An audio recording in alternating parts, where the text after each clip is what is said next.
Mis amigos, gracias por la amabilidad de su sintonía de cada noche y por hacer de nuestros temas de interés y debate familiar. Esa es la misión de este programa. Tengo en pantalla para esta noche al señor Manuel Valdés, autor de numerosos libros y que esta vez nos trae ¿Destruirá al mundo el terrorismo? Un libro donde él hace un esfuerzo por explicar el terrorismo a nivel mundial, en la región, en América Latina, en el Caribe. En fin, una visión global de cómo el terrorismo avanza.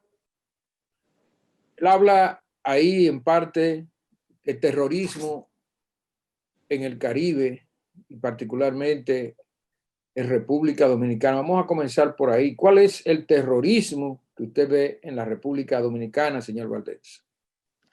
Gracias, José. Buenas noches para todos. Una vez más, me honro de estar en su programa. Mis saludos para nuestros hermanos dominicanos a lo largo y ancho de esta gran nación y el mundo. Bueno, el terrorismo es un acto de intimidación. El terrorismo es un enemigo silencioso que nos hace o pretende hacernos creer que el mal ha triunfado sobre el bien y que los buenos o la gente que está comprometida con el bien no tiene derecho a vivir en paz. En cuanto a la República Dominicana, nosotros somos un país de fronteras abiertas, donde no se han tomado las precauciones debidas en materia de seguridad estratégica, seguridad de frontera, para garantizar el no acceso de mentalidades, de creencias, de doctrinas que puedan atentar contra la seguridad nacional.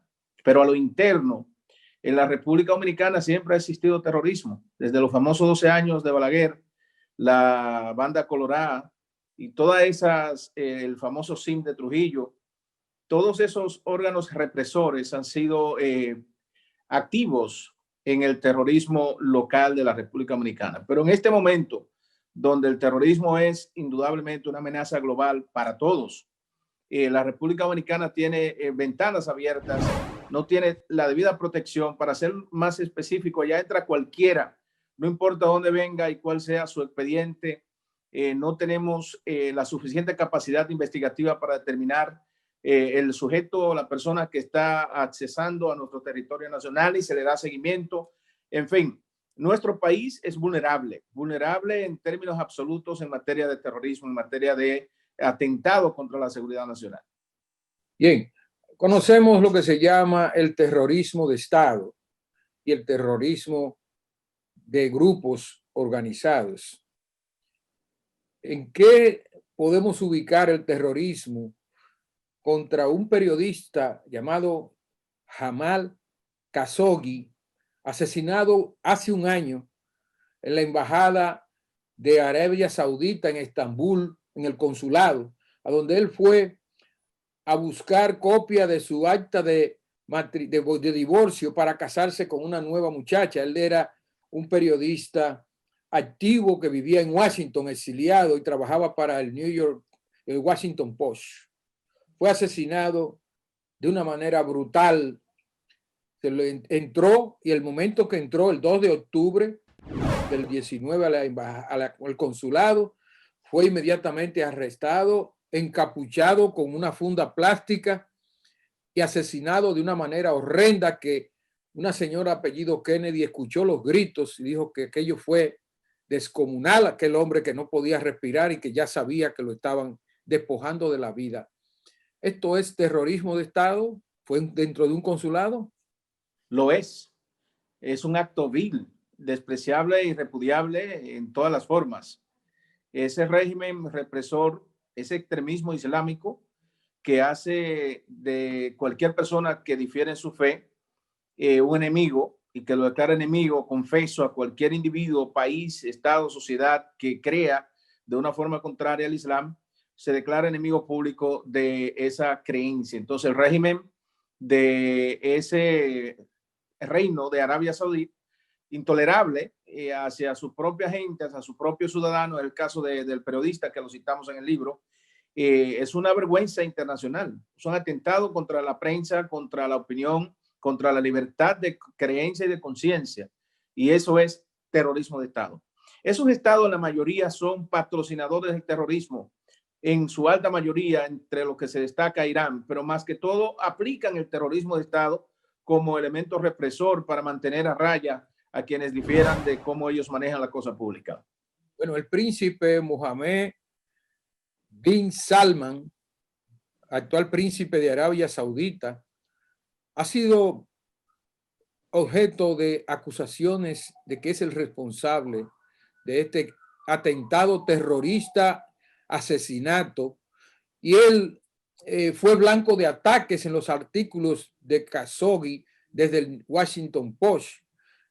¿Cómo se explica que siendo este un gobernante en el poder no se haya procesado por la muerte, el asesinato salvaje del periodista Jamal Khashoggi, siendo esto un crimen que ya todo el mundo ha documentado? Está grabado el crimen entrando a la embajada, al consulado, ahorcándolo, encapuchándolo con una funda plástica y él gritando, y todo eso está grabado. ¿Cómo podía entrar sin una orden de un alto jefe político a un consulado a hacer ese acto a alguien, y que entonces el jefe de Estado vinculado a esto no haya sido procesado, enjuiciado? Es una debilidad institucional, como usted lo ha dicho, un gobernante no ha sido enjuiciado, y es esta condición del poder que lo usan para abusar, que lo hace impenetrable, que le da inmunidad política. Sin embargo, todos los criterios emitidos sobre ese caso apuntan a que es un crimen de Estado, que ese señor se le dice ser el generador intelectual del procedimiento para los fines de mantenerse en el poder sin que nadie tenga disidencia de él. Son de los casos oscuros que todavía la historia tiene deuda con los ciudadanos. En la República Dominicana, para no ir muy lejos, Arabia Saudí, en el caso de Khashoggi, tenemos el caso de Orlando Martínez. O sea, los autores de ese crimen se fueron a la tumba sin que, o quien se creía el autor intelectual, sin que fuera juzgado. El caso de Narcisazo. O sea, Narcisazo desaparece por emitir un juicio de valores sobre lo que él entendiera un gobierno que iba en contra de los parámetros. Y definitivamente todos esos actos de atentado contra la prensa, contra la opinión pública, son laceraciones graves a los derechos humanos. Bien, lo cruel de esto es que se oye gente riéndose en el momento en que este hombre llora desesperado, que está siendo asesinado. Se oyen risas de burla de gente que está celebrando aquel acto criminal y está burlándose en plena acción de muerte contra un comunicador, y que el mundo está lleno de atentados contra la prensa, que son atentados terroristas fraguados y dirigidos desde el Estado, y precisamente por eso quedan todos impunes, porque el poder no tiene quien los sancione en ninguna organización mundial. Bueno, lamentablemente, así es, lamentablemente así es. Bueno, su libro será puesto en circulación este sábado. Hábleme un poco de eso. El domingo, José. El libro Destruirá el terrorismo al mundo será presentado a la comunidad dominicana y a la comunidad internacional el próximo domingo, 1 de noviembre, a las 3 de la tarde en el 1700 de Girón Avenue en el Bronx. Allí vamos a estar con una alta representación de los líderes dominicanos en el exterior, y vamos a plantear el contenido de este libro, que es una herramienta de conciencia para abordar el problema de la seguridad donde quiera que nos encontremos. Este libro está pensado, repensado y planteado como una propuesta de contenido basada en un proceso serio de investigación de lo que es el terrorismo internacional y el crimen organizado. Por lo tanto, toda persona, independientemente de en qué se ocupe, cuáles sean sus oficios, tiene acceso a algún tipo de aprovechamiento del contenido de este libro. Invito a los dominicanos a lo largo y ancho de la zona metropolitana, el área triestatal, y que puedan estar allí, que hagan acto de presencia para que juntos pongamos esa herramienta al servicio de la humanidad. Esa es la primera vez que un hispano y un dominicano, en este caso, aborda un tema de esta envergadura que tiene que ver con la geopolítica y la seguridad global. 18 años de investigaciones sobre cómo ha estado desenvolviéndose el terrorismo a nivel internacional. Es un trabajo con carácter científico, con un abordamiento sociológico y sobre todo con respuestas puntuales a problemas específicos generados por el terrorismo internacional y el crimen organizado. El año pasado, el presidente Donald Trump autorizó y confesó abiertamente que había autorizado disparar un misil contra un general iraní desde aquí, desde Estados Unidos. Ese general murió y esto generó todo un escándalo. Usted habla del terrorismo y Donald Trump. ¿Me puede explicar en qué consiste ese capítulo y si aborda ese punto específico? La era de Trump y el terrorismo.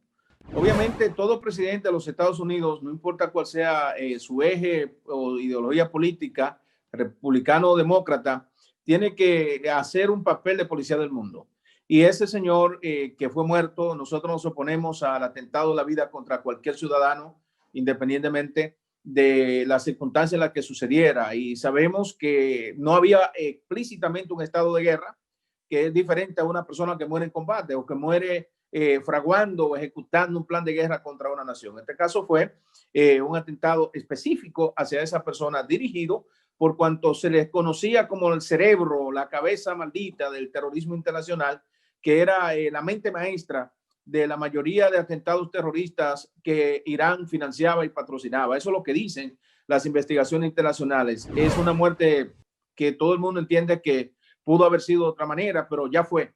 La era de Trump y el terrorismo, ahí hablamos de cómo el presidente Trump, a quien le daban 6 meses de gobierno, un año, finalmente ya va a finalizar su mandato, o al menos eso es lo que se cree. Y ahí abordamos cuál ha sido la cuota de aportación del presidente Trump en esto que yo llamo la era de Trump y el terrorismo internacional. ¿Cuál ha sido su participación en el equilibrio de poder en la comunidad internacional de inteligencia, la comunidad de poder? ¿Cuál ha sido el mecanismo de lucha contra el terrorismo internacional? Y sobre todo, ¿cuáles son los retos que en materia de terrorismo y seguridad estratégica tiene Estados Unidos? Ese es el enfoque de ese capítulo, la era de Trump y el terrorismo internacional. Bueno, usted abordó el tema de Haití y la República Dominicana y nos gustaría saber en qué medida el problema del terrorismo internacional sacude la frontera entre Haití y República Dominicana, en qué medida ambos estados son cómplices de esa barbarie por no tener un pacto de respeto a los dos estados que impida el acceso de armas clandestinas, el acceso de drogas, el acceso de criminales a través de esa frontera. Son dos naciones que representan dos conglomerados sociales con debilidades estructurales. La República Dominicana es un país sistémicamente débil a nivel institucional, lo cual hace vulnerable el Estado de Derecho en la República Dominicana y hace que nuestras fronteras, por ejemplo, no teniendo una política pública frontal hacia Haití, porque el gobierno o los gobiernos de la República Dominicana han sido responsables en la formulación de una política estratégica, una política de frontera integral, una política de inmigración, de frontera segura, de garantías de vida para los dominicanos. Entonces, del otro lado, Haití es un país que no hace aduana, es un país donde el imperio de la ley no existe.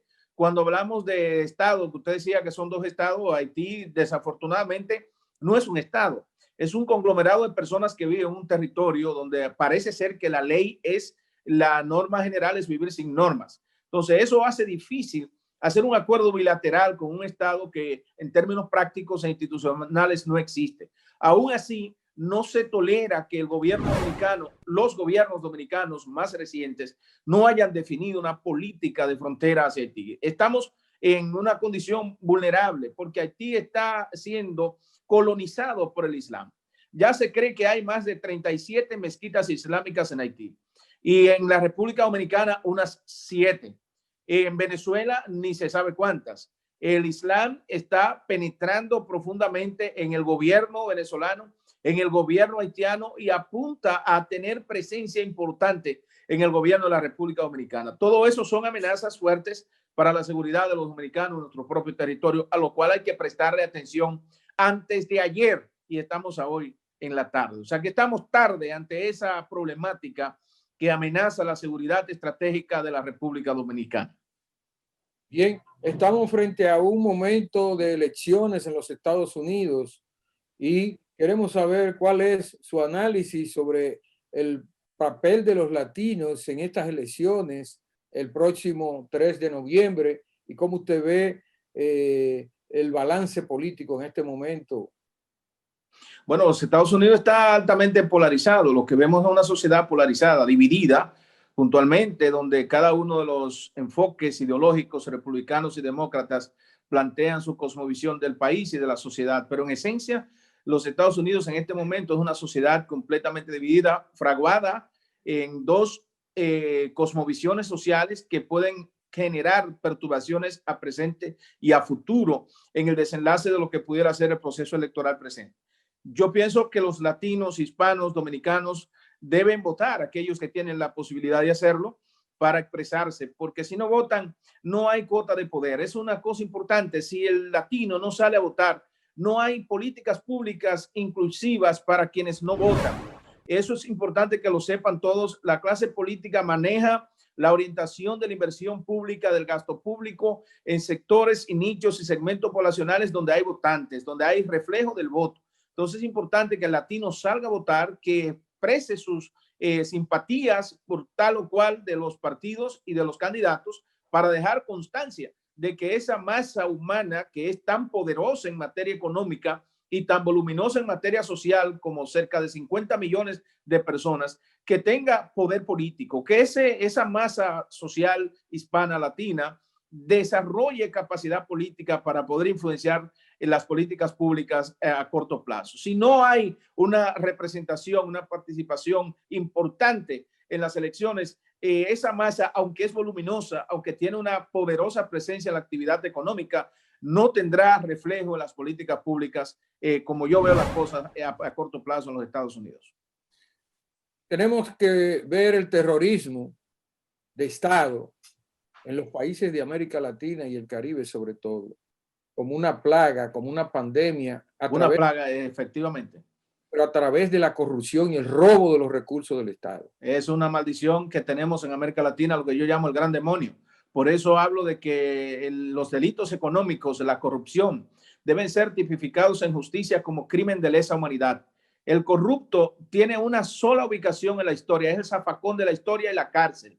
Hay que perseguir a esos ladrones, hay que quitarle lo que le han robado al pueblo y hay que invertir ese dinero en bienestar social, traduciendo ese recurso del pueblo en acceso a la colectividad para reducir la desigualdad y la pobreza. Yo creo que el terrorismo de Estado más grave que ha vivido en la edad presente, en esta famosa democracia que hemos tenido, estos 50 años de vida republicana, en el caso específico de la República Dominicana, 50 años de vida democrática, de una democracia de palacio, esta democracia que le ha robado al pueblo dominicano su bienestar, el pan, la salud, la educación, esos señores que han atentado contra el bienestar colectivo deben ser judicializados al nivel tal que se siente un precedente de que se hizo justicia en la República Dominicana. Y ese es el reto en este caso que tiene el presidente Abinader, que si no demuestra que está en capacidad de impulsar a la justicia, no de manipularla, de impulsar a la justicia para que tenga capacidad de acción y capacidad autonómica para generar un proceso transparente de persecución del delito, el gobierno de Abinader habrá fracasado mucho antes de comenzar. ¿Cuáles son los expresidentes que intelectualmente deben ser puestos en el banquillo de los acusados en primer plano porque son los prioritarios responsables de la corrupción de Estado en República Dominicana? Yo pienso que los tres presidentes que hemos tenido en los últimos 24 años deberían ser investigados. Los tres. Pero no solamente ellos, los funcionarios públicos, en su alta mayoría que han tenido en su gabinete político, que han robado, que todos sabemos que han robado el erario público, deben ser procesados. Porque si no se hace demanda de esa justicia social, el pueblo tendrá que tirarse a la calle a perseguir que se haga justicia y empoderarse de la justicia en sus propias manos. Y esos son los extremos a los que no deberían llegar, una sociedad, que no debería pasar una primavera árabe, que debe esperarse para que todo el mundo se movilice. Nosotros necesitamos enfrentar los retos de justicia, los retos de seguridad ciudadana, de salud, de educación, de garantías alimentarias que tiene la República Dominicana, y esa es una responsabilidad del gobierno de turno y de todos los ciudadanos dominicanos, en nuestra opinión. ¿Cuáles son esos tres expresidentes que usted menciona? Bueno, más cerca de nosotros están los que han presidido el país en los últimos 24 años, Hipólito Mejía, Leonel Fernández y Danilo Medina. Tienen que ser invitados al proceso de investigación. ¿Salieron limpios? Bueno, salieron limpios. Magnífico, la historia lo absorberá, como dijo un líder latinoamericano, pero tienen que ser procesados. Esos señores han tropezado con el deber ciudadano y han violentado los derechos de la ciudadanía, robándole el bienestar, el pan a los pobres y la dignidad a los pueblos. Son dos premisas sobre las cuales yo establezco la tesis de que se debe considerar crimen de lesa humanidad la corrupción, porque le roba el pan a los pobres y le roba la dignidad a los pueblos. Nosotros hemos perdido la dignidad en la República Dominicana y hay una población enorme de ciudadanos que no tiene acceso a nada, ni a salud, ni a una educación apropiada, ni a alimentación, ni al bienestar, ni al empleo, ni al desarrollo, ni al progreso. Entonces, estamos creando toda una masa de ciudadanos de segunda clase en la República Dominicana. Eso no es justo, no es posible, ni es tolerable. Por lo tanto, tenemos que lograr que a nosotros se nos devuelva la cuota de bienestar que le corresponde a cada ciudadano dominicano. Nuestro oro, por ejemplo, para poner un ejemplo, José. Recientemente la BBC Mundo trae un análisis de dónde están, hace 4 preguntas.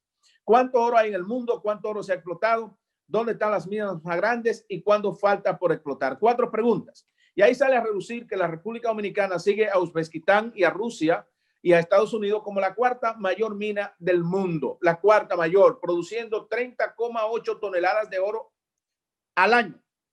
Estamos hablando de que somos la 4ª mayor mina del mundo, pero ¿dónde está ese oro? O sea, ¿dónde está ese beneficio? ¿Dónde está el bienestar que genera el hecho que nosotros tengamos la 4ª mayor mina del mundo y la mayor de Latinoamérica? No se refleja en la República Dominicana, no se refleja en el bienestar de la ciudadanía, no se refleja en la miseria que exhiben los ciudadanos dominicanos a lo largo y ancho del país. No solamente la línea fronteriza, que eso es allá una desgracia. Cuando usted se sitúa en Jimaní hasta Dajabón y hace ese tramo de unos 400 kilómetros aproximadamente de frontera, usted se da cuenta que allí la gente no vive, allí la gente subsiste. Pero en Monteplata, que está a 38 kilómetros del casco urbano metropolitano, de los 78 batallas que hay, el 80% no tienen ni siquiera energía eléctrica, ni servicio sanitario. Es una pobreza extrema, una pobreza miserable. Y todo eso es por falta de justicia económica, de justicia social y de una administración transparente, apegada en el sentido de bienestar y la ideología del bien común. Esos retos nosotros tenemos que superarlo como país. Es un desafío o explota el país. Bien, muchísimas gracias, señor Manuel Valdés. Vamos a esperar que su puesta en circulación de su último libro sea un éxito este sábado. De manera, el domingo, José. De manera que lo invitamos. Sí, domingo primero. Reiterar la invitación a todos los televidentes, por favor. Sí, ciertamente. Gracias de nuevo. La invitación es para que nos acompañen el próximo domingo a las 3 de la tarde en el 1700 de Girón Avenue en el Bronx. Allí vamos a estar presentándole a la comunidad dominicana y al liderazgo hispano internacional y a la comunidad de poder, a la prensa, a los organismos políticos de Estados Unidos, el libro ¿Destruirá el terrorismo al mundo? Una cosmovisión de la geopolítica global y de cómo el terrorismo y el crimen organizado amenazan la paz mundial y la supervivencia del planeta. Una obra pensada, trabajada con criterio objetivo y que usted tendrá acceso a su contenido el próximo domingo de manera física o puede acceder a Amazon y descargar el libro para los fines. Bien, gracias, doctor Valdés, y buena suerte. Muchas gracias. Paz a todos.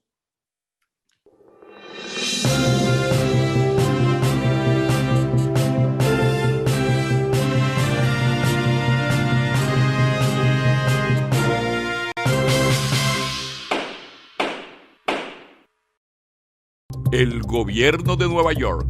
Un programa de análisis, noticias, reportajes, opiniones, entrevistas y comentarios sobre los hechos que son noticia. El gobierno de Nueva York.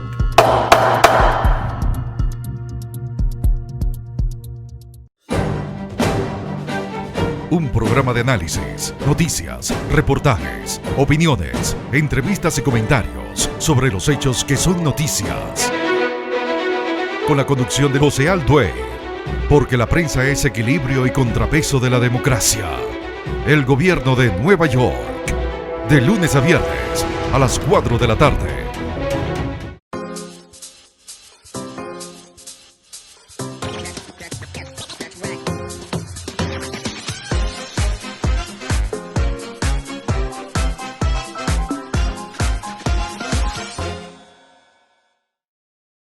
Muy buenas noches, le habla su nutricionista y educador de diabetes, Víctor Acosta. Esta noche vamos a hablar sobre consejos para controlar los problemas de alimentación durante y después de la quimioterapia. Como todos ustedes saben, este es el mes del cáncer. Vamos a hablar de este tema en tres partes. Primero vamos a hablar sobre consejos globales en generales para las personas que están recibiendo quimioterapia. Vamos a hablar sobre cuáles son los efectos secundarios más frecuentes de la quimioterapia. Y número 3, vamos a identificar cuáles de estos efectos secundarios son peligrosos y usted tiene que comunicarse inmediatamente con su oncólogo, que es el especialista de cáncer, se llama oncólogo. Consejos generales. Número 1, no coma alimento que estén picante o muy condimentados. ¿Me puede ver esta pantalla aquí? Alimentos con mucho picante o muy condimentado. Nunca comer comida grasosa o frita.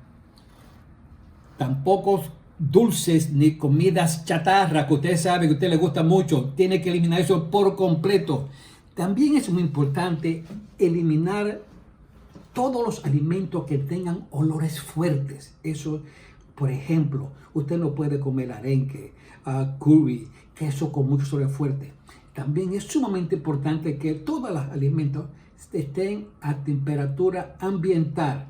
¿Por qué? Tanto los alimentos calientes, tanto como los alimentos que son fríos, no causen daños. Tiene que alimentarse frecuentemente, como cada 2 o 3 horas, pero muy poquito, pero tiene que hacerlo frecuentemente. Es importante que usted nunca coma en la cama. Muy importante que no coma en la cama. También que nunca tomes agua ni ningún líquido mientras está comiendo. Y si usted está cuidando a una persona que está recibiendo quimioterapia, nunca le haga estas preguntas. Nunca le pregunte, ¿tiene hambre? Porque la respuesta va a ser no. Usted le prepara la comida que no sea grasosa, que no esté muy picante y se le enseña un poquito. Toma la comida. Cada 2 horas, como si fuera un bebé, me va a dar la comida frecuentemente.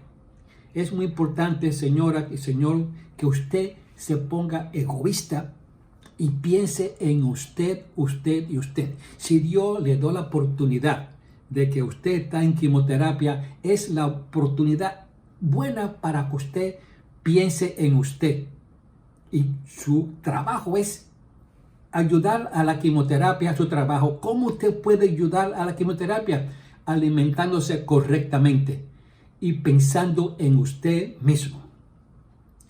Vamos a hablar ahora sobre los efectos secundarios más frecuentes causados por la quimioterapia. El número 1 es un aumento grande en náusea y vómito. Usted tiene que olvidarse de la comida que le gusta a usted. Olvídese eso porque le va a causar náusea y vómito y usted no va a querer comer. Así que tiene que reprogramarse y comer cosas completamente diferentes. Número 1, tiene que eliminar todas las comidas que tengan ácido. Tomar café, tiene que eliminar de tomar café, tomar chocolate, malta, soda, bebidas alcohólicas, tiene que eliminarlo. También tiene que eliminarlos aquellas frutas que tengan ácido, como la naranja, toronja. Muy importante, como dije anteriormente, nunca tomes bebida mientras esté comiendo. Nunca coma en la cama. Usted me va a comer cuando esté mirando televisión. Usted me va a comer cuando esté en las redes sociales, cuando esté en el teléfono, para que su mente no esté enfocada en lo que usted está comiendo, sino enfocada en lo que usted está haciendo, escuchando música, estando en el internet. Así que hay que distraer la mente. Muy importante, nunca coma en la cama. Otros de las cosas, de los efectos secundarios frecuentemente es la resequedad en la boca. Yo le voy a dar a usted 2 consejos caseros para aliviar este problema. Pero antes de eso, mire, nunca compre enjuague bucal en la farmacia. Nunca haga eso. ¿Por qué? Porque la mayoría tienen alcohol y esto le va a sentir muy mal a usted. Le voy a dar 2 consejos. Consejo número 1. Usted va a coger bicarbonato de soda, ves que no quiero saber esto, bicarbonato de soda, baking soda, ¿ok? Una cucharadita de baking soda, bicarbonato de soda, en un vaso de agua y usted me va a hacer gárgara 4, 5 o 6 veces al día. Otro remedio casero que usted puede hacer, mire, usted va a tomar un vaso, le va a poner aceite de oliva extra virgen, como hasta las rayitas, ¿okay? Le va a echar a esto un poco de agua y sal. Usted me va a hacer gárgara con esto y se me va a tragar esto. ¿Okay? Esto le va a lubricar no solamente la boca, pero también le va a lubricar el esófago y el estómago. Esto le va a ayudar.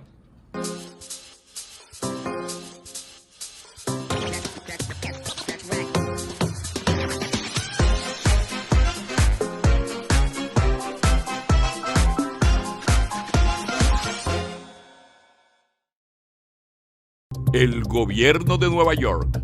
Un programa de análisis, noticias, reportajes, opiniones, entrevistas y comentarios sobre los hechos que son noticia. El Gobierno de Nueva York.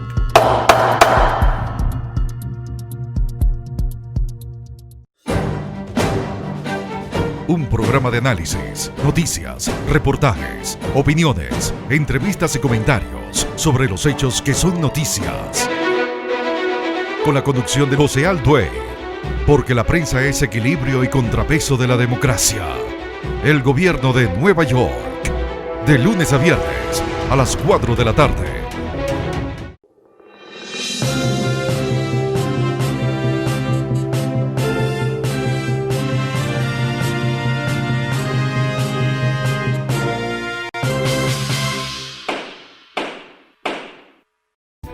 La inversión extranjera directa en Latinoamérica cayó un 25% interanual en los primeros 6 meses del 2020, bajando de los $83,000 millones de ese periodo de 2019 a $62,000 millones. Aunque el desplome fue menor que la media mundial del 49%, según mostró hoy un informe de Naciones Unidas. El descenso del indicador en la región latinoamericana, causado como en otras latitudes por la incertidumbre generada por la pandemia de COVID-19, fue algo mayor a la media de la economía en desarrollo, menos 16%, según el informe presentado por la Conferencia de las Naciones Unidas para el Comercio y el Desarrollo, UNCTAD. Brasil, uno de los países más afectados por la crisis sanitaria, sufrió un desplome de la inversión exterior del 48% entre enero y junio, hasta sumar $18,000 millones.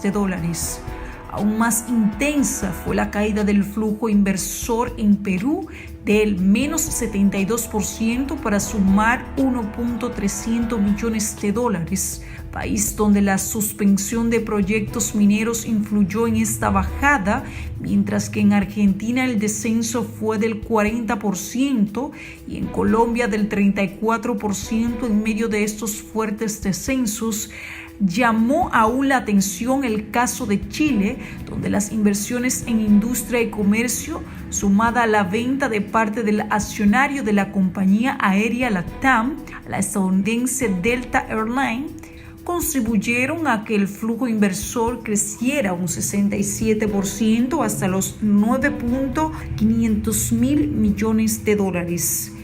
México fue otra de las economías donde la inversión subió un 5% interanual hasta totalizar 18 mil millones de dólares, más de la mitad de ellos en forma de ganancias por reinversiones. En cifras absolutas, la inversión extranjera directa de enero a junio ascendió globalmente a 399 mil millones de dólares, casi la mitad de los 777 mil millones de dólares del mismo periodo del 2019. Las economías más afectadas por esta tendencia fueron las de los países desarrollados, donde la inversión se hundió un 75% interanual hasta totalizar únicamente los 98 mil millones de dólares. En este grupo, la inversión en Norteamérica bajó un 56% interanual hasta ser de 68 mil millones de dólares en primera mitad de este año. Europa cerró ese periodo con una cifra negativa de inversiones de 7 mil millones de dólares frente a los 203 mil millones de dólares recibidos en el mismo periodo del 2019. Asia ofreció las cifras menos negativas a nivel global, con un descenso interanual del 12% debido principalmente a la resistencia de los flujos hacia China, analizó así el informe de Naciones Unidas. En cifras absolutas, el continente asiático atrajo 217 mil millones de dólares de capital exterior, más de la mitad del total, lo que mantuvo como la región líder en inversión extranjera, un puesto que ya tuvo en 2019. Pero las primeras inversiones de empresas foráneas en un país, importante indicativo de las tendencias de la inversión extranjera global, ascendieron a 358 mil millones de dólares. En los primeros 8 meses de 2020, un descenso del 37%. La bajada fue más acentuada en este caso en las economías en desarrollo, menos el 49% que en las desarrolladas y menos el 17%. UNTAD también reportó que las funciones y adquisiciones en los primeros 9 meses del 2020 ascendieron a 319 mil millones de dólares, con un descenso del 21% en los países desarrollados, que representa un 80% de las adquisiciones de este tipo de transacciones globales. Las perspectivas están con todo rodeadas de incertidumbre, ya que todo depende de la duración de la crisis sanitaria y de la efectividad de las intervenciones gubernamentales para mitigar los efectos económicos de la pandemia, a lo que se añaden riesgos geopolíticos. Así concluye el organismo de Naciones Unidas. Patrimonio cultural de República Dominicana está en peligro de desaparición. La precaria situación en la que se encontraban los museos de la Plaza de la Cultura obligó a las autoridades a dar inicio a un proceso de intervención urgente de esas edificaciones, luego de que algunas de ellas permanecieran por décadas cerradas, como es el caso del Museo de Historia y Geografía, el cual permanece cerrado desde el 2005, los Museos del Hombre, de Historia Natural y el de Arte Moderno, que también fueron incluidos en el proceso de reestructuración. A raíz del inicio de la readecuación de esas infraestructuras, en 2007 sus colecciones tuvieron que ser embaladas y colocadas en furgones, provocando un serio deterioro de las piezas de algunos de ellas por el mal manejo que se le dio al no aplicarse los protocolos correspondientes para esos fines. Las imágenes de las piezas del Museo de Historia publicadas por el Listín Diario han hablado por sí solas, por lo que se decidió dar seguimiento a la situación en que se encuentran los demás museos de la Plaza de la Cultura. Sin embargo, al intentar hacer contacto con los representantes de los museos de arte moderno y del hombre, se ha hecho imposible que quieran ofrecer sus opiniones sobre cómo van los trabajos que allí se realizan y cuál es el estado actual de sus colecciones. Al llegar al Museo del Hombre nos encontramos con que los furgones donde se guardaban las piezas hasta habilitar la edificación ya habían sido vaciados recientemente y se prohibió el acceso de la prensa a la colección. Debes dirigirte al Ministerio de Cultura, al despacho de la ministra, quienes están facultados para colaborar en materia de información sobre el tema que investiga. Fue lo que nos respondió Glenis Tavares, quien se desempeña como antropóloga forense del museo. En la actualidad se trabaja en la elaboración del guión de ese museo, según así informó Tavares, lo que indica que no se tenían unos previamente elaborados antes de su cierre. República Dominicana recibirá por lo menos el 40% de ganancias en un nuevo contrato de explotación petrolera. Dicho acuerdo incluye un principio de apoderamiento de hasta 15% de la producción de hidrocarburos extraídos. El ministro de Energía y Minas, Antonio Almonte, aseguró este jueves que en el nuevo contrato de explotación petrolera con la corporación estadounidense Apache, el país recibirá por lo menos 40% de los beneficios. Estas declaraciones del funcionario se llevaron a cabo durante una rueda de prensa en el Palacio Nacional, donde también afirmó que dicho acuerdo incluye un principio de apoderamiento de hasta un 15% de la producción de hidrocarburos extraídos. Igualmente tiene cláusulas de protección ambiental, según Almonte, a fin de proteger la zona en que operará Apache en búsqueda de crudo de petróleo y gas natural. Asimismo, Almonte expresó que todo el costo de la fase explotaría del proyecto será cubierto por la compañía norteamericana. En total serán $13 millones la inversión durante los primeros 7 años del proyecto, divididos en una de 5 millones durante el primer cuatrienio de la fase de exploración, luego 8 millones en los siguientes 3 años del segundo periodo de exploración, más la garantía de la construcción de un pozo exploratorio. Esta área, ubicada en la cuenca de la provincia San Pedro de Macorís, al este del país, tiene un área de aproximadamente unos 2.535 kilómetros cuadrados, más una profundidad que oscila entre los 800 y 1.000 metros.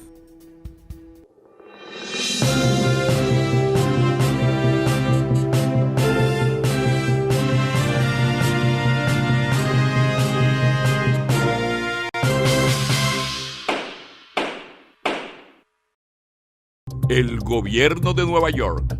Un programa de análisis, noticias, reportajes, opiniones, entrevistas y comentarios sobre los hechos que son noticia. El Gobierno de Nueva York.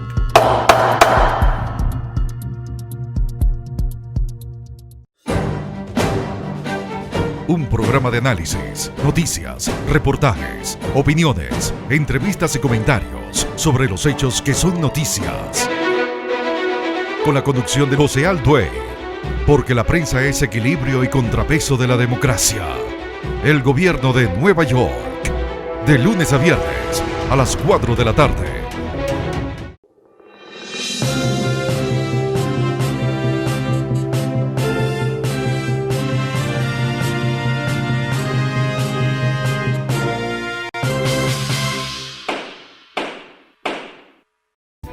La inversión extranjera directa en Latinoamérica cayó un 25% interanual en los primeros 6 meses del 2020, bajando de los $83.000 millones de ese periodo de 2019 a $62.000 millones. Aunque el desplome fue menor que la media mundial del 49%, según mostró hoy un informe de Naciones Unidas. El descenso del indicador en la región latinoamericana, causado como en otras latitudes por la incertidumbre generada por la pandemia de COVID-19, fue algo mayor a la media de la economía en desarrollo, menos 16%, según el informe presentado por la Conferencia de las Naciones Unidas para el Comercio y el Desarrollo, UNCTAD. Brasil, uno de los países más afectados por la crisis sanitaria, sufrió un desplome de la inversión exterior del 48% entre enero y junio, hasta sumar $18.000 millones. Aún más intensa fue la caída del flujo inversor en Perú del menos 72% para sumar $1.300 millones, país donde la suspensión de proyectos mineros influyó en esta bajada, mientras que en Argentina el descenso fue del 40% y en Colombia del 34%. En medio de estos fuertes descensos, llamó aún la atención el caso de Chile, donde las inversiones en industria y comercio, sumada a la venta de parte del accionario de la compañía aérea LATAM, la estadounidense Delta Airlines, contribuyeron a que el flujo inversor creciera un 67% hasta los $9.500 millones. México fue otra de las economías donde la inversión subió un 5% interanual hasta totalizar $18.000 millones, más de la mitad de ellos en forma de ganancias por reinversiones. En cifras absolutas, la inversión extranjera directa de enero a junio ascendió globalmente a $399.000 millones, casi la mitad de los $777.000 millones del mismo periodo del 2019. Las economías más afectadas por esta tendencia fueron las de los países desarrollados, donde la inversión se hundió un 75% interanual hasta totalizar únicamente los $98.000 millones.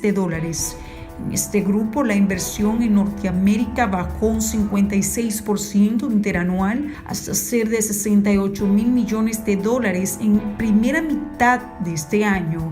Europa cerró ese periodo con una cifra negativa de inversiones de $7.000 millones frente a los $203.000 millones recibidos en el mismo periodo del 2019. Asia ofreció las cifras menos negativas a nivel global, con un descenso interanual del 12% debido principalmente a la resistencia de los flujos hacia China, analizó así el informe de Naciones Unidas. En cifras absolutas, el continente asiático atrajo $217.000 millones de capital exterior, más de la mitad del total, lo que mantuvo como la región líder en inversión extranjera, un puesto que ya tuvo en 2019. Pero las primeras inversiones de empresas foráneas en un país, importante indicativo de las tendencias de la inversión extranjera global, ascendieron a $358.000 millones. En los primeros 8 meses de 2020, un descenso del 37%. La bajada fue más acentuada en este caso en las economías en desarrollo, menos el 49% que en las desarrolladas y menos el 17%. UNCTAD también reportó que las funciones y adquisiciones en los primeros 9 meses del 2020 ascendieron a $319.000 millones, con un descenso del 21% en los países desarrollados, que representa un 80% de las adquisiciones de este tipo de transacciones globales. Las perspectivas están con todo rodeadas de incertidumbre, ya que todo depende de la duración de la crisis sanitaria y de la efectividad de las intervenciones gubernamentales para mitigar los efectos económicos de la pandemia, a lo que se añaden riesgos geopolíticos. Así concluye el organismo de Naciones Unidas. La amenaza de hackers extranjeros acecha otra vez elecciones de Estados Unidos. Cuando solo falta poco más de una semana para las elecciones presidenciales en Estados Unidos, la alerta en las agencias de seguridad y empresas tecnológicas ante posibles ataques informativos por parte de hackers extranjeros es masiva y se teme una repetición de lo ocurrido en el año 2016. En los comicios de hace 4 años, piratas informáticos rusos lograron intervenir de forma camuflada en el debate político de los Estados Unidos para influir en los resultados electorales, una actuación que según los demócratas ayudó al presidente Donald Trump a ganar los comicios. Este año, y según alertó la Casa Blanca este mismo miércoles, Irán está tratando de influir en el sentido opuesto, es decir, en contra de Trump, mediante el envío de correos electrónicos a votantes demócratas, haciéndose pasar por el grupo ultraderechista Proud Boys y amenazando para que voten por el republicano. Fue el propio director de la Inteligencia Nacional de Estados Unidos, John Ratcliffe, quien explicó que tanto Irán como Rusia ya han logrado obtener información de votantes estadounidenses, aunque por el momento solo se tienen pruebas de que se haya usado esa información para influir la opinión pública en el caso de Teherán. El objetivo es sembrar el caos y por su parte tanto el FBI como el Departamento de Seguridad Nacional también han avisado de que hackers con origen en Rusia, China e Irán están buscando fórmulas para sembrar el caos, deslegitimar el proceso democrático y ahondar en las divisiones sociales.